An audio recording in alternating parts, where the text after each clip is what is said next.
Salut tout le monde. Alors, je vais un peu revenir là sur la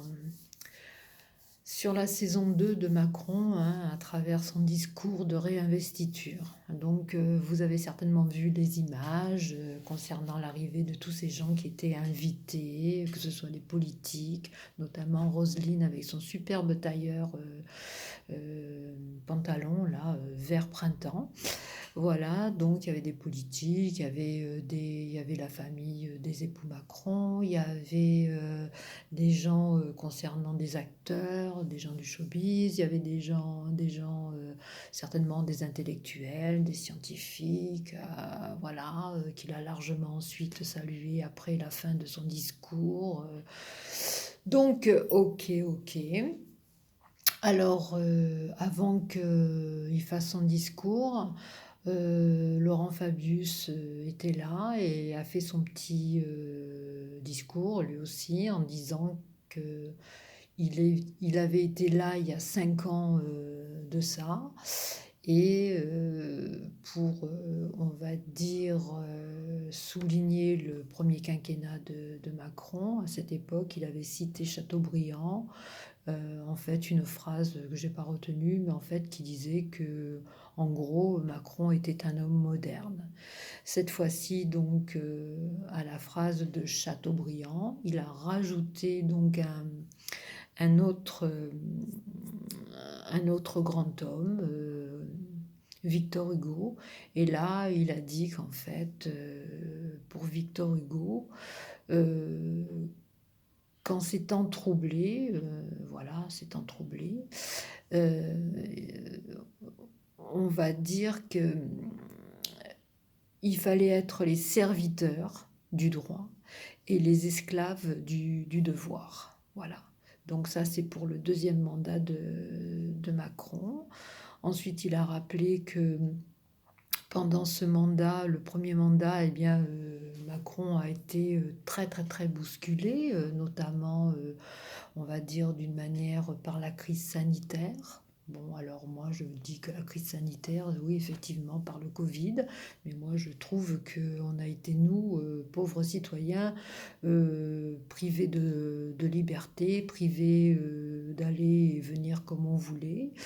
Voilà, donc ça c'est quand même quelque chose, c'est pas ce qu'il a voulu dire, hein, Fabius, hein, mais moi c'est ce que moi je traduis pour moi. Ensuite, il a dit aussi que ça a été bousculé par une crise sociale. Effectivement, les gilets jaunes, eux, ont été bousculés aussi parce qu'ils s'en sont pris plein la figure. Notamment, ils ont été borgnés, d'autres ont eu des mains arrachées, d'autres se sont vus retirer donc de leurs droits civiques. Voilà. Ensuite, il y a la crise financière. Donc, certainement, il voulait parler du quoi qu'il en coûte, du quoi qu'il en coûte qu'on va, nous, Français, citoyens, finir par payer, parce que ça va pas durer tout le temps, tout le temps. Je pense que ça va se traduire par des redressements judiciaires, par des dépôts de bilan, parce que peut-être que les gens vont pas pouvoir régler leurs prêts, enfin voilà, donc tout ça. Alors moi, ce que je vois, la crise financière, on n'a pas parlé de McKinsey, hein, Laurent, tu aurais pu parler de McKinsey, tu aurais pu parler aussi de Rothschild, et puis tu aurais pu aussi parler de Alstom. Voilà, donc tout ça, bah, tu n'en as pas parlé. Ok. Donc ça, c'est ton prisme, c'est pas le mien. Ensuite, il a parlé aussi des conséquences qui ne sont pas terminées concernant toutes ces crises, hein, notamment financières. Ben oui, ça c'est sûr, parce que le quoi qu'il en coûte, et puis l'austérité qui s'annonce, voilà. Donc c'est vrai qu'on n'en a pas terminé. Après, il a dit aussi qu'il y avait un malaise démocratique qui s'accompagne, on va dire, de défis. Alors le défi, c'est quoi? C'est la paix en Ukraine, la paix en Europe également. Là, oui, effectivement. Il y a aussi, d'après donc Laurent Fabius, il ne faut surtout pas oublier le réchauffement climatique, la justice sociale. Et, et puis, ben, il a donné la parole à Emmanuel. Alors Emmanuel, lui, il a dit en fait que c'était un projet nouveau pour un mandat nouveau et pour un peuple nouveau. Alors moi, il faudra qu'on m'explique ce que ça veut dire, peuple nouveau. Je sais pas ce que ça veut dire. Ensuite, il a cité le mot agir, hein, qu'il a, on va dire, décliné sur plusieurs, on va dire, quelque part, plusieurs phrases. Alors, il a dit agir pour éviter l'escalade en Ukraine. Ouais, moi je veux bien, mais aussi il faudrait peut-être agir aussi pour que Ursula, elle se calme, hein. Elle se calme un peu parce que si elle continue comme ça, elle va nous emmener droit dans le mur. Voilà. Ensuite, il a dit qu'il fallait une certaine puissance industrielle d'ici 2030. Moi, je veux bien, mais ça fait quand même 40-50 ans que la France est complètement dépecée, démantelée de toutes ces industries qui faisaient les fleurons français, qui sont partis en Chine, qui sont partis à droite, à gauche. Voilà. Donc, il faudra que, je ne sais pas comment il va faire pour réindustrialiser la France d'ici 2030, parce que il y a le savoir-faire qui est parti, et ça, c'est très difficile de trouver les gens maintenant pour retrouver du savoir-faire. Et puis on réindustrialise pas un pays comme ça en deux temps, trois mouvements. Enfin bon, c'est son affaire. Ensuite, il a dit qu'il fallait innover davantage. Alors innover davantage, je ne sais pas ce que ça veut dire innover davantage. C'est quoi? Startup Nation encore c'est quoi? Innover peut-être dans des projets scientifiques, l'intelligence artificielle. Euh, je ne sais pas. Il fallait continuer aussi donc à s'attaquer à l'inégalité dans le, on va dire dans l'école. Oui, effectivement. Moi, je pense que l'école est un foyer qui doit être, qui doit préserver son indépendance. Voilà, c'est-à-dire il y a la laïcité dans l'école et c'est vrai que les petits, ben, on ne doit pas les voir à travers effectivement la couleur de peau ou leur religion. Voilà, l'école est un foyer où tout tout doit être confondu et ils sont là pour apprendre, voilà, en évitant bien évidemment tous ces foyers-là de communauté, LGBT, wokisme et compagnie. Je sais bien que c'est quand les enfants sont petits qu'on leur met des idées dans la tête, mais celles-là, il faudrait peut-être quand même essayer de ne pas trop leur encombrer le cerveau. Parce que je pense que de toute façon, après, quand ils vont grandir, ils comprendront ce qu'on leur a mis dans la tête. Donc, encore une fois, l'école, pour moi, est un foyer indépendant, laïque, point barre. Où il faut respecter, bien évidemment, tout le monde. Voilà. Ensuite, il a dit qu'il fallait œuvrer entre les hommes et les femmes. Alors, œuvrer entre les hommes et les femmes, je ne sais pas, il voulait peut-être parler de parité. Je n'ai pas compris là non plus. Enfin bon, après, peut-être qu'il y aura des explications de texte, hein, j'en sais rien. Ensuite, il a dit qu'il fallait protéger et lutter contre les insécurités. Ça, je suis tout à fait d'accord avec lui, mais comment? Comment fait-on quand la justice laisse dehors tous les gens qui pourraient faire des exactions, voilà, que les jugements qui sont rendus ben, ne satisfont pas non plus les citoyens. Comment faire pour protéger et lutter contre les insécurités. Ensuite, il a dit qu'il fallait rassembler, réunir toute la France. Alors là, je suis d'accord, mais comment? Comment? Comment comment on va réunir et rassembler toute la France, hein? Bon.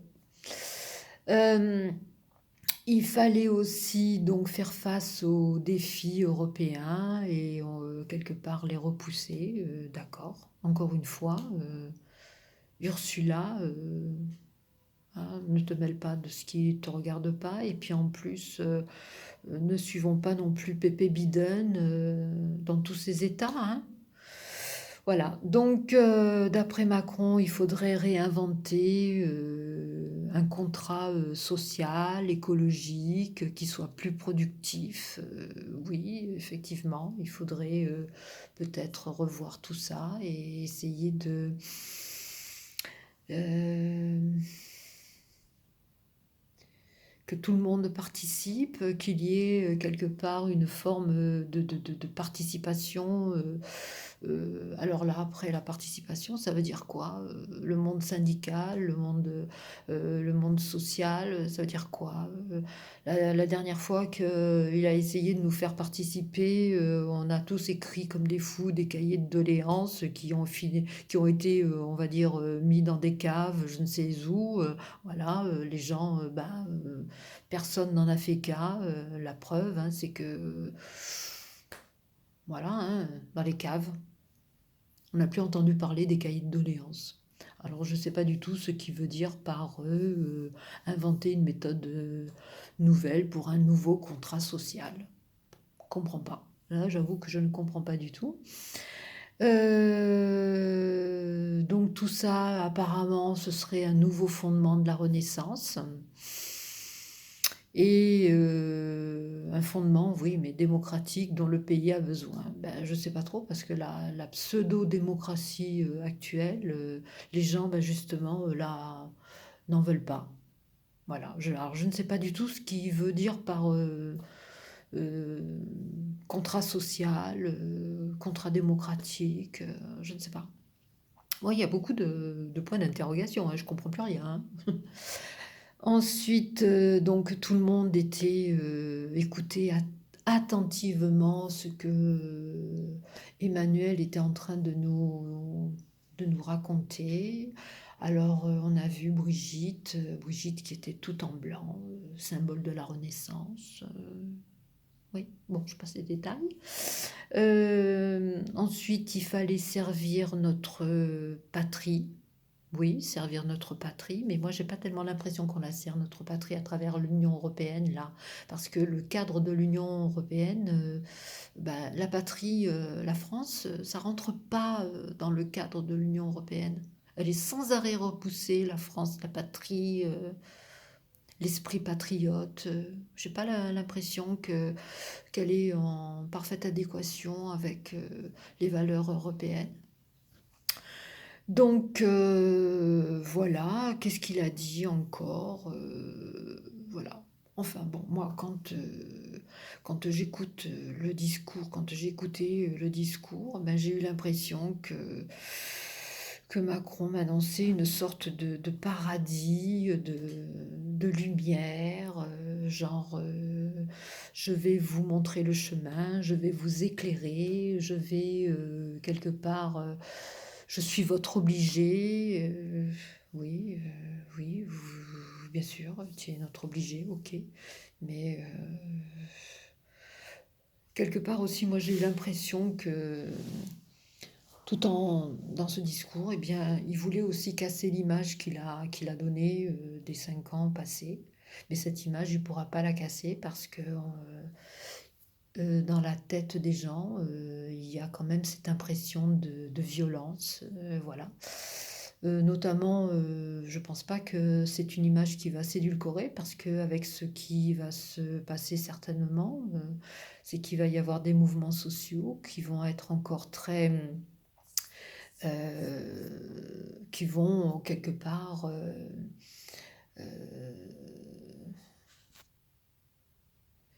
donc ces mouvements sociaux là qui vont certainement donc se préparer, c'est pour ça aussi que on a appris que Darmanin avait commandé 90 blindés nouvelle génération.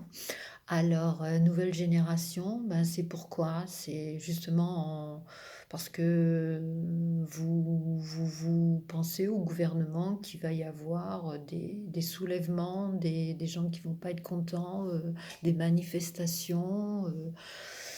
Donc voilà les blindés nouveaux. Hein. Donc ça va être encore chaud, ça va être encore de l'énergie. Il va y avoir des manifestants qui vont s'en prendre, qui vont s'en prendre plein la tête. Il va y avoir encore de la violence, parce que avec ce que certainement dans ce quinquennat, Macron nous réserve au point de vue réforme, et comme de toute façon il n'a plus rien à perdre, ben, je pense qu'il va y aller franco. Ensuite, avec l'opposition de la part des insoumis, je pense que Macron gardera quand même sa majorité à l'Assemblée nationale. Et puis là, à travers ça, à travers cette majorité, ben, il va certainement se servir du 49.3, les ordonnances, parce qu'il fera passer de force, même s'il y a des mouvements dans la rue, etc. Il n'en aura rien à cirer. Voilà, encore une fois, il n'a plus rien à perdre. C'est son dernier quinquennat et il fera ce qu'il a envie de faire. Voilà, donc c'est tout. C'était ce que j'avais envie un peu de dire à travers le fameux discours de Macron, mon point de vue qui est tout à fait différent de celui de Laurent Fabius, hein, et puis le point de vue de la trajectoire qui s'annonce là pour ce dernier quinquennat de Macron. Voilà, bon, ben, c'est tout. Donc, ben, regardez, commentez si vous voulez, abonnez-vous, mettez un pouce, et puis on se retrouve un petit peu plus tard pour une autre vidéo, suivant ce qui va m'émouvoir, suivant ce qui va m'énerver, voilà. Bonne soirée, allez, à plus, ciao ciao.